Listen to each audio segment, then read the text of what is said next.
бармысыздар, қош көрдік.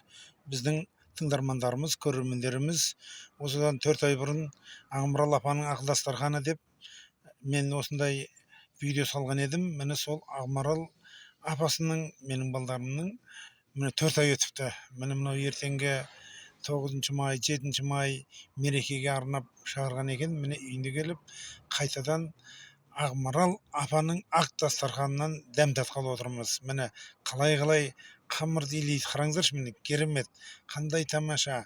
Нағыз баяғы біздің апаларымыз, әжелеріміз осылай жасаушы еді ғой шіркін.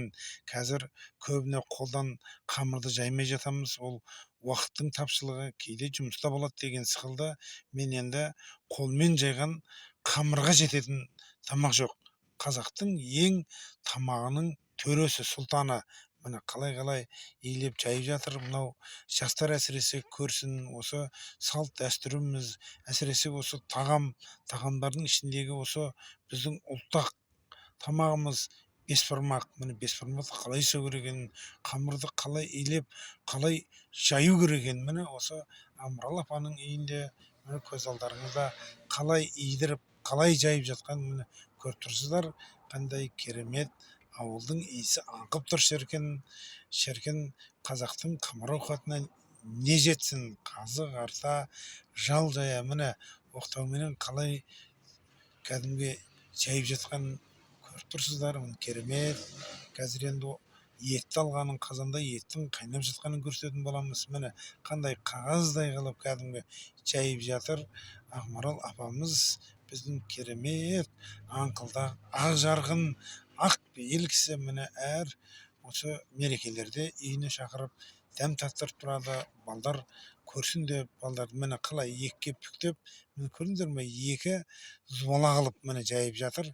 Енді керемет, тамаша бір әуесіңіз келіп тұрады. Қазақтың шіркін бесбармағы, ой шіркін, қолдан жайған қамыр ешқандай асқазаныңызға ауырлық қылмайды. Жылқының еті, әсіресе міне мына жерде қазы былқылдап тұр. Қараңыздаршы, міне керемет. Қазақтың мынау қазаны оттан түспесін, міне қазір үстінен тұздық жасап жатыр алып. Міне қараңыздаршы, сап сары май, әбден сүрленген қазы бабында тұр шіркін. Керемет. Осындай тамақ жеп, мына қазақ ата бабамыз осылай жеген ғой. Міне етті сүзіп алып жатыр. Қазір етті жайғап болғаннан кейін қамырды қалай салу керек екенін көрсетеміз.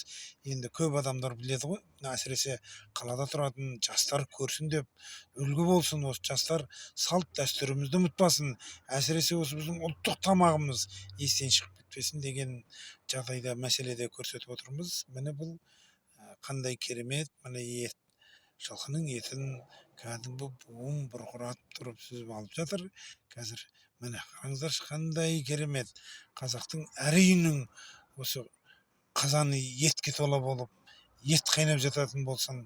Қазақ елі тек тапшылық, жоқшылық көрмесін, қымбатты тыңдармандар. Міне қамырды қандай керемет, қолдан жайылған қамыр былқылдап тұрып, от жанып жатыр. Міне сорпаға қараңыздар, сап-сары май кілкілдеп жүр. Міне осыны жеген адамның денсаулығы мықты болады.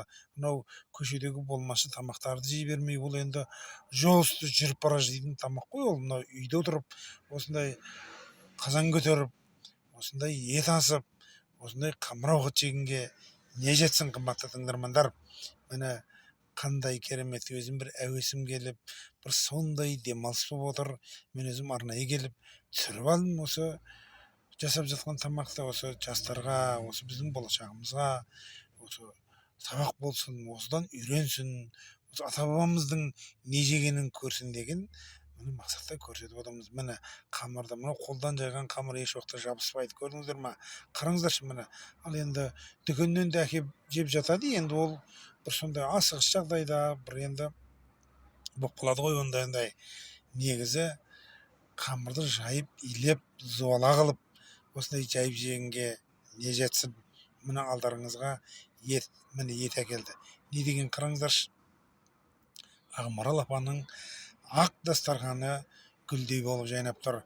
Қымбатты тыңдармандар, келесі видеомызды салғанша сау саламатта болыңыздар. Міне керемет, әр қазақтың үйінде осындай толы ет болсын, жағдайы жақсы болсын, қазақ жоқшылық көрмесін. Ендеше сау саламатта болыңыздар.